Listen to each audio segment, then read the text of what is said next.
You might also be thinking, wasn't this episode called Lessons Animation Taught Us and not Lessons Animation Taught Mikey Newman? Correct. Speaking just to other YouTubers for a second, I think you should also make videos called Lessons Animation Taught Us. Use whatever or as little as you want. I want everyone to make videos in this series. Hell, tweet them at me, at MikeyFace, and I'll do my best to keep sharing new videos. Soon playlists will form. People will start searching YouTube for Lessons Animation Taught Us. It can be a thing, and I have no idea if this is gonna work, but hopefully it'll start growing and be its own thing.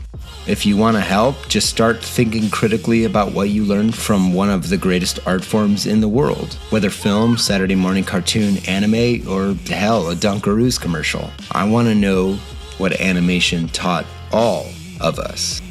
Challenge accepted. So, please don't knock over my heart, 'cause my heart is full of you. Yeah, my heart is full of you.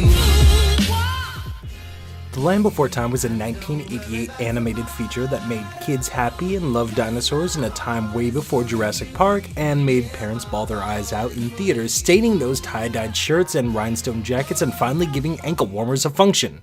Got 'em. It was the 80s, don't at me, bro. It was directed and produced by Don Bluth, the man that gave us this and this. And I thought these were both Disney movies when I was a kid. I mean, come on. When I was young, animation equaled Disney. That was the equation. I didn't know any better. Hell, I thought Willow was a historical drama. Other producers on this masterpiece of heartbreak included my man Steven Spielberg, George Lucas, and Kathleen Kennedy, who unfortunately has gone on to do, not much else. All I do is win, win, win, no matter what. Got money on my mind, I can never get enough. And every time I step up in the building, everybody hands go up. And they stay there, and they say yeah, and they say there. I think that's pretty much the only thing she's worked on, right? Right? Homegirl puts in work. Hashtag feminism. This movie, God, what to say about this movie? What hasn't been said about this movie? Well, actually, to that question, based on what I found online while researching this video, turns out a whole hell of a lot hasn't been said. But stay with me, we'll get there. The theme of this video, as pointed out in the opening, was to talk about things that animation taught us. And this movie, from top to bottom, actually taught me a whole hell of a lot, even if I didn't realize it at the time. Did anyone else own the VHS when it came out? Remember that Pizza Hut commercial? Product placement! Animation taught me about product placement. And between this ad and the Ninja Turtles, I had no choice but to become a slave to the pizza. But seriously, let's start out about talking about the elephant, or rather, Apatosaurus, in the room. Let's talk about the death of Littlefoot's mother. Now, when I was a little Robbie, I loved me some dinosaurs. I forgot more species than most people will ever know. Yeah, I said it. You want to challenge me? Then time travel basically has to become a thing, because that was a throwdown from a 5-year-old boy. This movie was the first time I actually had to deal with death. I saw this movie years before Bambi, and as a matter of fact, Bambi's mom's death scene didn't really faze me as much as it probably did other people my age, because I had already experienced that first brush with death through Littlefoot's mom. What I didn't pick up on when I was a kid was the cosmic spirit guide in the form of Rooter that Littlefoot encounters directly after. What's your problem? You're not hurt. While going through the stages of grief after the death of one of the only family members he has ever known, and then consequently being separated from the other two by the tectonic split in Pangea. Damn, Littlefoot, you pissed off the gods. You got some bad timing, kid. Littlefoot stumbles on an old, wizened dinosaur who gives him some sage-like advice. Advice that, unfortunately, many people still don't know how to take when tragedies befall them. Well, it's not your fault. It's not your mother's fault. No. You pay attention, old Rooter. It is nobody's fault. Too many people try to find blame and fault in everybody. Their moms, their dads, even themselves. Somebody has to be to blame for the tragedy that's befalling you, right? Well, no. Accidents happen, mistakes happen. Ultimately, sometimes they're just isn't anybody at fault when tragedy strikes. My tummy hurts.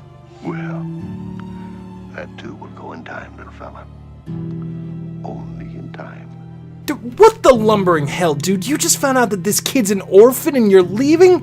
What the fuck? Here's something weird. You ever notice that the herbivores are all personified, but all the predators aren't?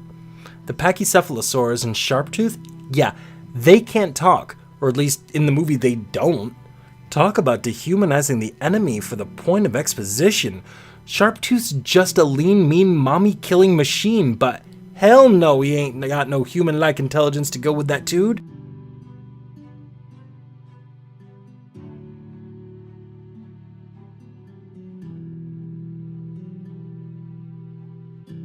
Or maybe Bluth just wanted him to be scary. I don't know. At its heart, this movie just doesn't seem to be about death to me. Not anymore. It's not really even about perseverance either, although that is definitely a good theme running throughout this movie. Littlefoot, an orphan child, carries on because he has to. In the face of near impossible odds, he keeps trying and trying and trying to get to the Great Valley, the utopia that his mother was trying to take him, where he could be reunited with his grandparents and where he would no longer have to live in famine, which is the state the world is in during the movie. Poignant, powerful, sure. And sure, I got that when I was a kid, but looking back now as an adult, there was something more at work here. And no, it wasn't to be ever vigilant of razor-toothed monsters who will come back from the dead to slaughter me and my friends. No. Oh God, no. No! Don't do that anymore. Looking back now, this movie was about xenophobia and bigotry and how we as a species cannot survive that way. Three horns never play with long necks.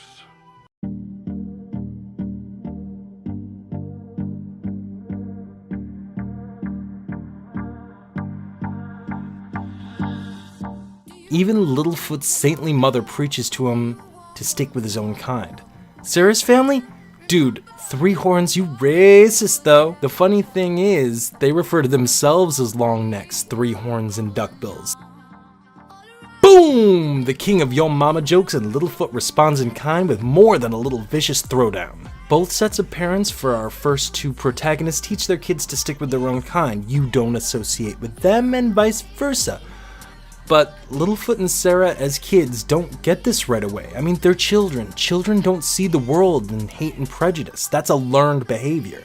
A behavior that sometimes is too easy to learn, but a learned behavior nonetheless. Sarah shows all the signs of being indoctrinated into the xenophobic ideals of the Triceratops parents.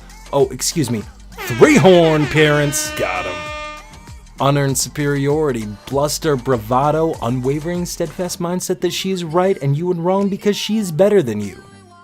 And sure, that ego can be alluring. It can even make people make you a de facto leader for a time, but eventually, people will leave you. People will gravitate away from the self-indulgent, idiocentric ideals that you exemplify to align themselves with someone who cares more about the group.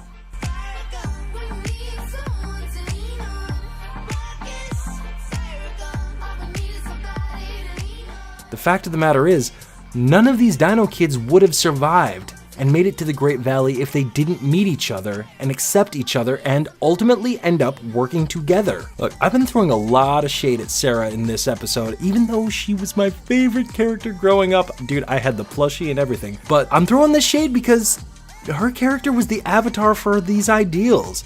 It's through her journey with Littlefoot, Ducky, Spike, and Petrie that she comes out the other end. This is a movie about inclusion, about deprogramming, a movie that shows that separate but equal will alienate everyone from everyone else, and when we need someone to lean on, when we need a friend to help us get over and get through something, or someone to keep us warm at night, someone to help us survive, the very people you have been alienating and separating yourselves from out of a misguided sense of superiority might just end up saving your life. We can't reach the promised land alone, man. We all need someone to lean on. I'm really not sure I absorbed this when I was a kid, honestly, but I'd like to think that in some small way the message sank in.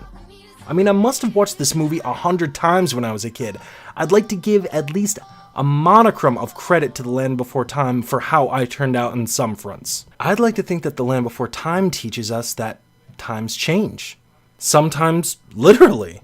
And you need to change with them. Otherwise, you'll get eaten by a disproportionate, long-nosed, horned tar beast from hell that's bent on your destruction. Too on the nose?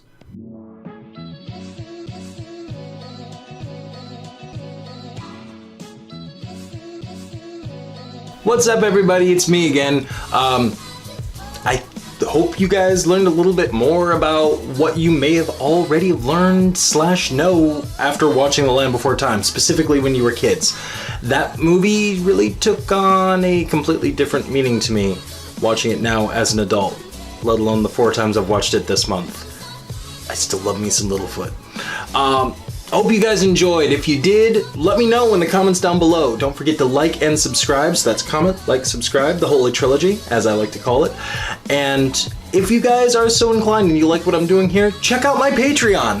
You can get early access to all my videos. You can build the reward tier till I end up hitting the stretch goal of making a makeup tutorial video, which I was going to do by myself, but now it looks like I'm going to have a collaboration with at least one other beauty vlogger, so that should be fun. And chances are I probably have quite a bit to rattle on and on and on and on and on about with. Now, here are some of the people that have already donated to Patreon, and you guys are awesome, and I love you, Pamela and Duncan and Keeper. You guys are awesome, and Josh. Can't forget about Josh. He's fun at parties. Josh. Always meet up with Josh when you go to the parties.